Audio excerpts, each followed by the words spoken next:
Bahwa ini konspirasi negara, ya, karena dilakukan oleh pejabat-pejabat resmi dari BIN. Ada orang di dalam institusi negara yang jengkel, yang memang tidak menginginkan Munir terus mengkritik. Jika hak-hak seorang direnggut oleh siapapun kelompok itu, apakah pemodal ataupun negara, maka dia harus pulihkan hak-hak itu. Lewat apa? Penyadaran-penyadaran itu. Ya itulah Munir, saya pikir dia tidak pernah bisa ditakut-takuti.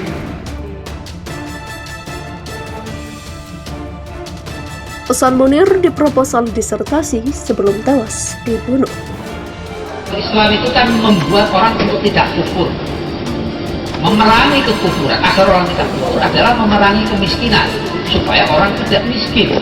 Bukan orang miskin yang diperangi. Tidak benar Islam itu membuat bahwa Bapak hanya ya sudah ini takdir kita jadi miskin, mari berdoa dan terus pulang lagi, tidur lagi, tidak melawan apa-apa. Nah itu tidak Islam. Munir adalah seorang muslim sejati.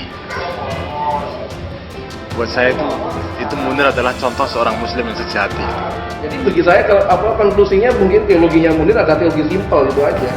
Nggak ragu-ragu dan nggak abu-abu. Nggak usah ngomongin Islam liberal lah gini-gini. Pengusaha diuntungkan, buruh dirugikan. Yang kaya makin kaya, si miskin makin miskin. Si pengusaha sama-sama gede sampai sama-sama. Yang menindas buruh itu sebetulnya sistem yang melibatkan tiga institusi ini. Institusi pemodal, institusi militer, dan pemerintah.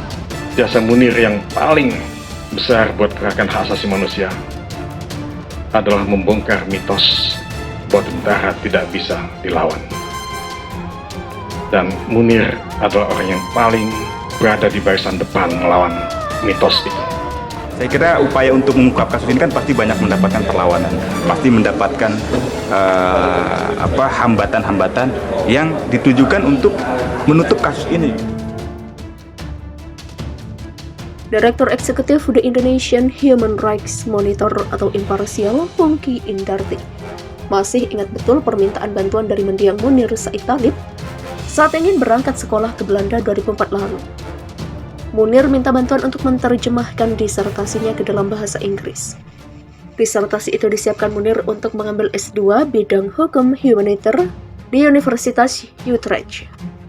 Disertasinya itu berjudul Pelanggaran HAM sebagai Pilihan Politik Rezim Militer dan Tantangan Perubahan Politik serta Implikasinya. Cak Munir itu kan bahasa Inggrisnya kurang bagus, jadi saat mau berangkat itu dia sempat bilang ingin mengirimkan teks disertasinya tiap minggu ke saya. Nanti saya terjemahkan ke bahasa Inggris, demikian kenang Pungki akhir Agustus lalu. Namun permintaan Munir itu urung dilakukan Pungki. Munir tewas terbunuh 7 September 2004. Aktivis HAM itu tewas diracun saat terbang ke Belanda menggunakan pesawat Garuda Indonesia GA974 tujuan Amsterdam. Sebagai aktivis HAM yang mendirikan LSM HAM Kontras, Munir begitu konsen untuk mengambil permasalahan HAM dan orang hilang dalam disertasinya. Dia begitu semangat, cerita Pungki. Bahkan Munir sampai belajar bahasa Inggris sebelum berangkat ke Belanda. Februari 2004, Munir sudah mulai membuat proposal disertasinya untuk diajukan sebagai beasiswa di Belanda. Proposal itu juga diterjemahkan oleh Pungki, begitu juga balasan-balasan email dari Den Haag.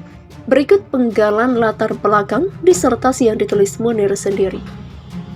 Pelanggaran HAM sebagai pilihan politik rezim militer dan tantangan perubahan politik serta implikasinya.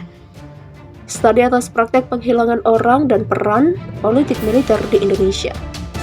Latar belakang. Kasus penghilangan orang adalah bagian dari realitas politik Indonesia. Pertarungan antar berbagai kekuatan politik dan metode kerja negara banyak memunculkan peristiwa penghilangan orang. Aktor utama yang muncul di permukaan adalah militer. Peran militer yang menonjol dalam kasus-kasus pelanggaran HAM, khususnya penghilangan orang, tidak dapat dipisahkan dengan bagaimana militer mengambil peran politik sejak tahun 50-an. Pertarungan politik tahun 50-an, di mana militer secara terbuka berupaya memperoleh peran politik menjadi pembuka awal praktik penghilangan orang. Hal itu berlanjut ketika peran militer semakin menguat untuk menumbangkan kekuasaan Soekarno yang dianggap cenderung pro-komunis. Di bawah bayang-bayang Perang Dingin tahun 1965 sampai 1969, penghilangan orang menjadi praktik utama rezim militer Soeharto. Banyak spekulasi tentang angka korban penghilang orang pada masa itu mencapai jutaan orang. Praktek itu berlanjut ketika rezim Soeharto mengkonsolidasi sistem politik melalui upaya membentuk negara korporasi. Penyatuan partai-partai politik, pembentukan wadah tunggal serikat buruh, organisasi massa, dan seterusnya. Dengan terbuka jika dilakukan dengan praktik penghilangan orang, pada awal tahun 1980-an secara terbuka militer menggelar operasi pembunuhan misterius, yang sebenarnya adalah tindakan penghilangan orang dan eksekusi cepat atau summary killings terhadap para pelaku kriminal.